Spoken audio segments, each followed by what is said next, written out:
He put his last $2 on the table for the one woman every man had just walked past, then realized he had nowhere to take her. The coins hit the wood with a dull clink that carried farther than it should have. Ouifo. A man near the door stopped mid-step. The ledger snapped shut.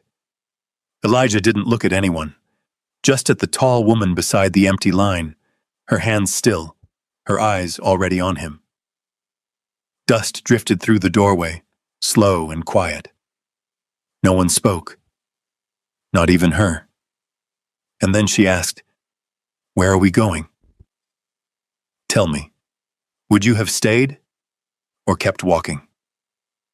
Dry Mesa, Arizona Territory, sat under a hard September sun that didn't move for anyone. Dust hung in the air like it belonged there, drifting slow across the wooden posts and hitching rails that lined the main road.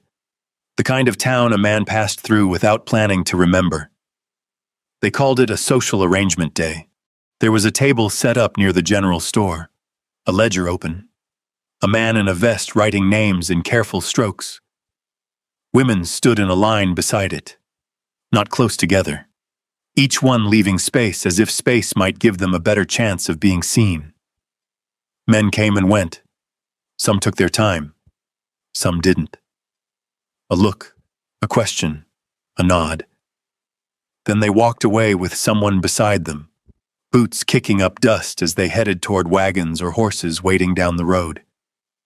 The younger women went first, then the ones who smiled easy, then the ones who looked like they knew how to run a kitchen or keep a place in order. By mid-morning, the line had thinned. Elijah Boone had not come for any of it. He stood across the street at first, near a water trough where his horse was tied, turning a tin cup in his hand. He had planned to buy coffee, maybe some jerky, and be gone before the heat settled in deeper.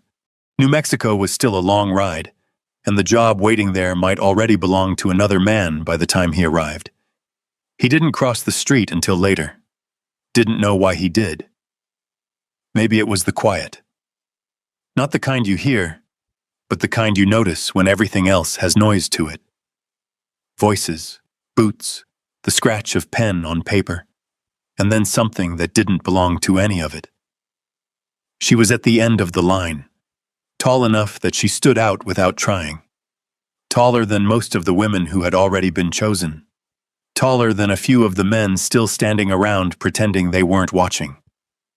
Her dress was plain, gray, sun-faded, hem sitting higher than it should, showing the worn edge of her boots.